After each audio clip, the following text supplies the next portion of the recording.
Hello दोस्तों, ज्ञान of technical में आपका स्वागत है। मैं अमित कुमार, इलेक्ट्रिकल डिपार्टमेंट से। आज हम बात करेंगे basic concept of electricity.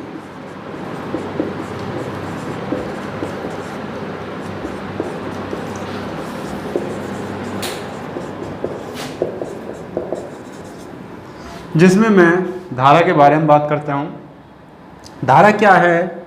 I equal to Q upon T. मात्रक क्या होता है इसका? एम्पियर। मैं बता चुका हूँ पहले उसमें लेक्चर में।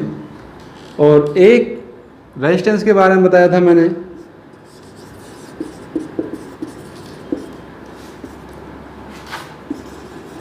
रेजिस्टेंस के बारे में बताया था। रेजिस्टेंस का मात्रक क्या होता है? ओम। किसे कहते हैं रेजिस्टेंस? रेजिस्टेंस कहते हैं जो धारा प्रवाह के मार्ग में बाधा उत्पन्न करता है, वो कहलाता है रेजिस्टेंस। ठीक है।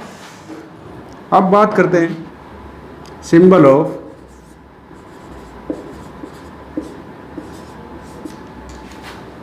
रेजिस्टर। ठीक है, ये सिंबल से जरूर पूछता है। एक क्वेश्चन जरूर आता है, एक दो क्वेश्चन जरूर आते हैं सिंबल से। तो सिंबल में क्या होता है? देखो, ये जो होता है बच्चों, ये होता है फिक्स रेजिस्टेंस का सिंबल। Fix resistance.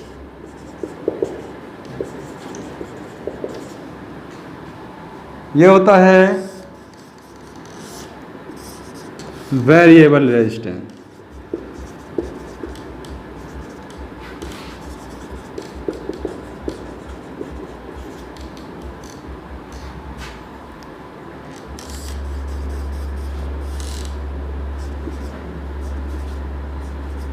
ये होता है टेपिट रेजिस्टेंस। ये होता है पोटेंशियोमीटर।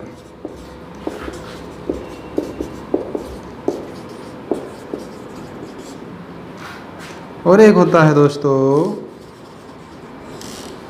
रियोस्टेट।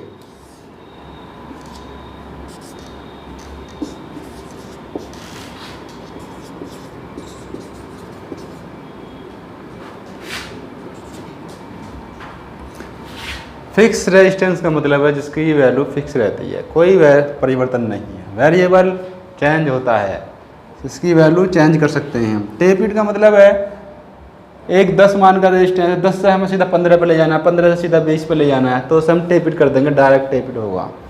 सही है। ये पोटेंशियोमीटर में इस्तेमाल होता है, ये रियोस्टेट में इस्तेमाल होता है। सिंबल जरूर आते हैं, ये तैयार कर लेना।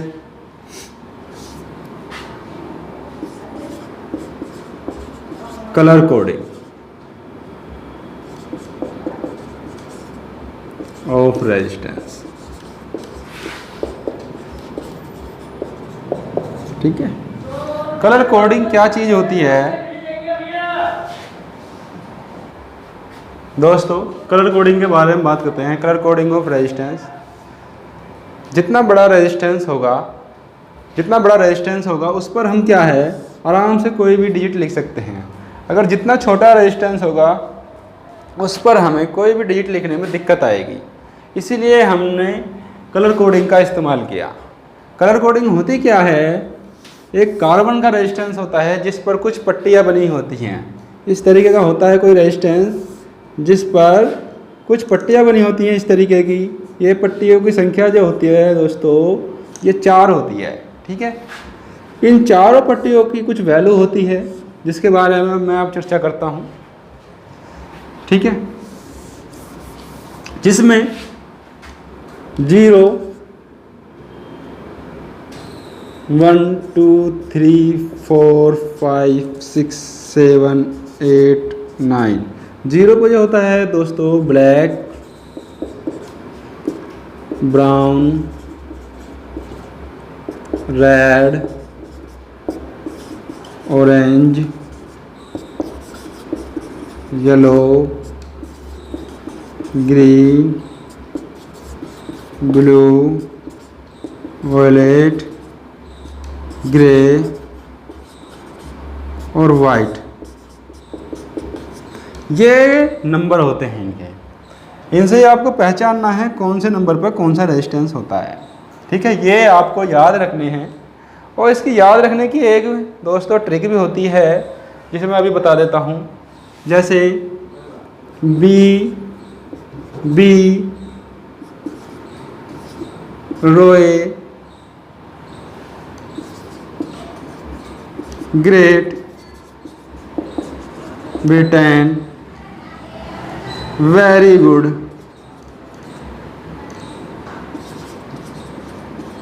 वाइफ, इसकी ये एक ट्रिक होती है, चाहे आप इस ट्रिक से भी याद कर सकते हैं। ठीक है, बी रोए great Britain very good wife. ठीक है, अब आगे हम बात करते हैं इसी की। इसमें एक मल्टीप्लायर भी होता है, पूछता है एग्जाम में। मल्टीप्लायर जो होता है, ब्लैक का मल्टीप्लायर जो होता है दोस्तों 1, ब्राउन का 2, रेड का 3, सॉरी दोस्तों ब्लैक का जो होता है वो 1 होता है, ब्राउन का जो होता है वो 10 होता है, रेड का जो होता है वो 100। इसी तरीके से 0 बढ़ती चली जाएंगी।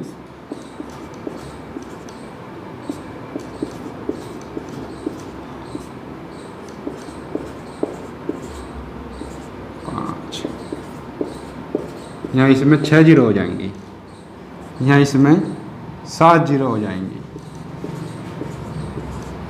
ये 6 0 हो गए अभी ये, और यहाँ जो होंगी ये 7 हो गई, और यहाँ जो होगा दोस्तों, यहाँ जो होंगी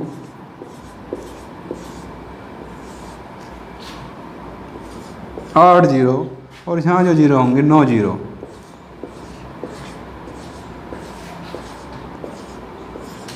ठीक है, इस तरीके से हमने लिखना है। इसमें हम इसे इस तरीके से भी रूप से लिख सकते हैं, ये भी ज़रूरी है। 10 की पावर 1, 10 की पावर 2, 10 की पावर 3, 10 की पावर 4, 10 की पावर 5, 10 की पावर 6, 10 की पावर 7, 10 की पावर 8, 10 की पावर 9। ठीक है, इसके बाद जो इसमें एक चीज़ हो रहा है वो होती है टॉलरेंस की। टॉलरेंस क्या है इसकी? टॉलरेंस जो चौथी पट्टी होती है वो टॉलरेंस की होती है। इसमें जो होती है एक गोल्ड कलर की पट्टी होती है, एक सिल्वर कलर की पट्टी होती है, एक नो बैंड की पट्टी होती है, कोई बैंड नहीं। ठीक है, गोल्ड की जो पट्टी की कलर की जो टॉलरेंस होती है वो जो होती है, गोल्ड की जो टॉलरेंस होती है वो होती है ±5%। सिल्वर की जो टॉलरेंस होती है ±10%। और इसकी जो टॉलरेंस होती है दोस्तों ±20%। ये टॉलरेंस होती है। अब हमें किसी रेजिस्टेंस का मान ज्ञात करना है। अब हम इसी के आधार पर हम किसी रेजिस्टेंस का मान ज्ञात करेंगे। जैसे कोई रेजिस्टेंस दे दिया है, उसमें बोल दिया है बाएं से दाएं तरफ की ओर, बाएं से दाएं तरफ की ओर, देखो साथ के साथ में कर रहा हूँ, बाएं से दाएं तरफ की ओर एक ब्लैक कलर की है, एक रेड कलर की पट्टी है, और एक ये ब्लैक, ये रेड, ये ऑरेंज मान लेते चलो, और ये चौथी मान लेते हैं गोल्ड कलर की पट्टी। तो आप इसका रेजिस्टेंस का मान ज्ञात करें। रेजिस्टेंस का मान क्या होगा? ब्लैक का क्या है कलर कोड 1, रेड का क्या है देखो रेड का क्या है 2, ये 2 ये संख्या आएगी। और ऑरेंज का क्या है? ऑरेंज का है ये। इसमें यहाँ थर्ड नंबर जो होता है दोस्तों ये होता है मल्टीप्लायर का।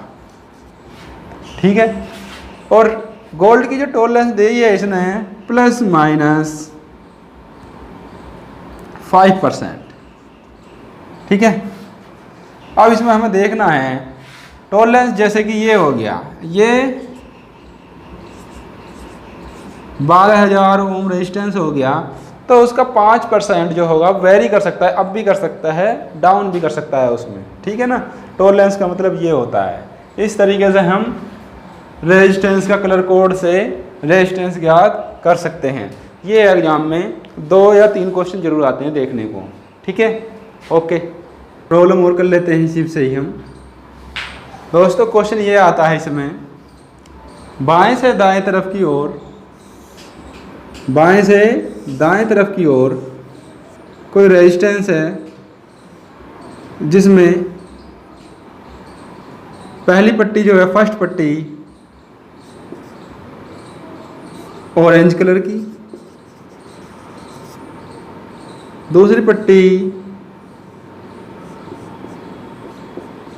रेड कलर की और तीसरी पट्टी येलो कलर की मान लेते हैं, चलो ठीक है। और चौथी पट्टी सिल्वर कलर की मान लेते हैं। तो इसका रेजिस्टेंस का मान बताइए कितना होगा। ऑरेंज कलर की क्या है, ऑरेंज कलर में क्या है आपका, ऑरेंज कहाँ है, देखो ये ऑरेंज है 3 पे, तो इसके आगे 3 लिख दो यहाँ। रेड क्या है, रेड 2 है, तो इसके आगे 2 कर दो यहाँ। और येलो क्या है, येलो में 4 है, तो इसकी मल्टीप्लायर क्या हो जाएगी, 10 to the power 4 plus minus silver है, तो कितना रेजिस्टेंस, कितनी टॉलरेंस होगी इसकी, प्लस माइनस 10%, सही है, ओम इसकी वैल्यू हो जाएगी, ठीक है। मैं उम्मीद करता हूँ अब समझ में आ गया होगा। अब इसके आगे हम अब बात करते हैं हम प्रतिरोध के नियम।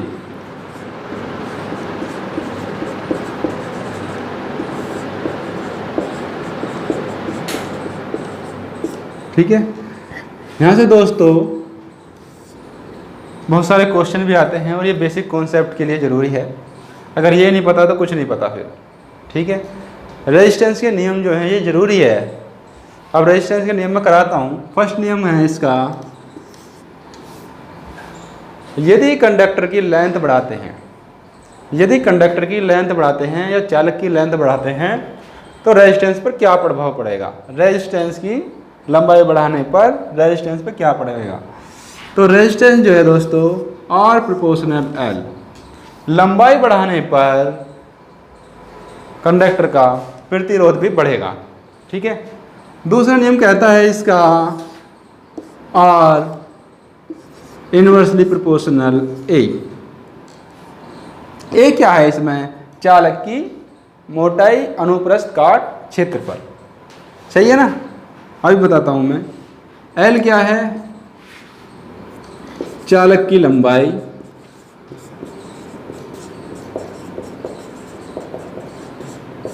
ए क्या है,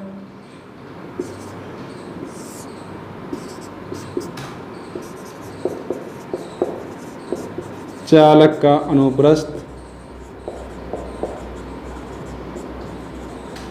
काट क्षेत्र। अनुप्रस्थ काट क्षेत्रफल होता क्या चीज़ है ये भी देख लो एक बार। अनुप्रस्थ काट क्षेत्रफल जो होता है ये तो होगी दोस्तों चालक की लेंथ, ठीक है, ये होगी चालक की लेंथ। और ये जो है ये मैंने बनाए हैं ये होता है दोस्तों चालक का अनुप्रस्थ काट क्षेत्रफल, ठीक है। इसे इंग्लिश में बोल देते हैं क्रॉस सेक्शन एरिया, ठीक है। तो क्रॉस सेक्शन एरिया जो होता है बढ़ाने पर क्या होगा, क्रॉस सेक्शन एरिया बढ़ाने पर क्या होगा, चालक का जो रेजिस्टेंस है उसका मान कम हो जाएगा क्योंकि ये इन्वर्सली है, ठीक है ना। अब इसीलिए हम जो है अधिक धारा के लिए मोटे तार का इस्तेमाल करते हैं और कम धारा के लिए हम पतले तार का इस्तेमाल करते हैं, ठीक है। और अगला जो नियम है इसका, तीसरे में हम कह सकते हैं R बराबर रो L अपॉन A। अब यहाँ रो से संबंधित क्या है, रो आ चुका है, तो रो क्या है यहाँ दोस्तों, रो जो है चालक का विशिष्ट प्रतिरोध,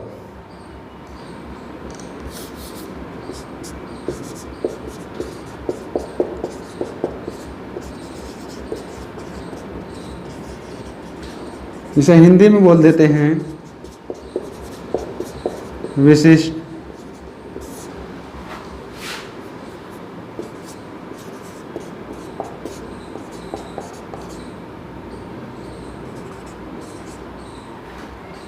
ठीक है।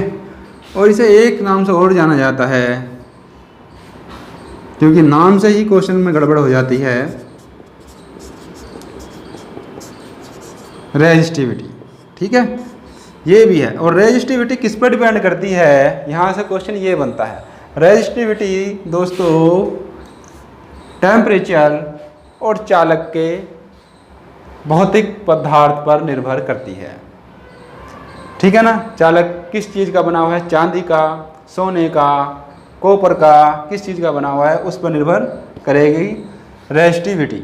ठीक है, वेरी वेरी इंपॉर्टेंट है यहाँ। और रेजिस्टिविटी जो होती है इसे हम जान लेते हैं। एक चीज़ और है रेजिस्टिविटी। तो रेजिस्टिविटी के बारे में बात कर रहे हैं हम।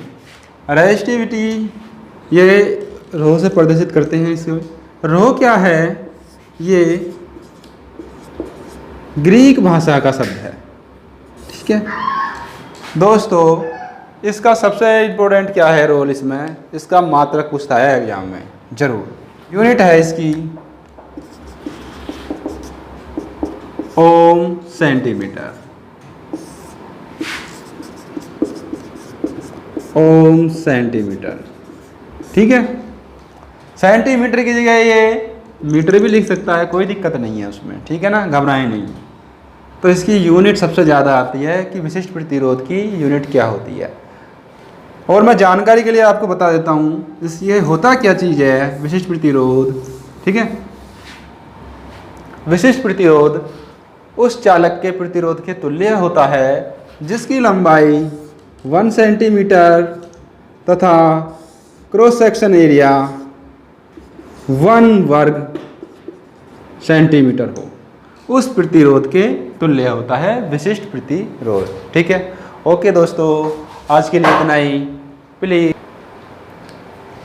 ठीक है दोस्तों, आज के लिए इतना ही। अगर आपको मेरी वीडियो अच्छी लगी उसे सब्सक्राइब करें, लाइक करें और ज़्यादा से ज़्यादा लोगों में शेयर करें। ठीक है, ओके, थैंक यू।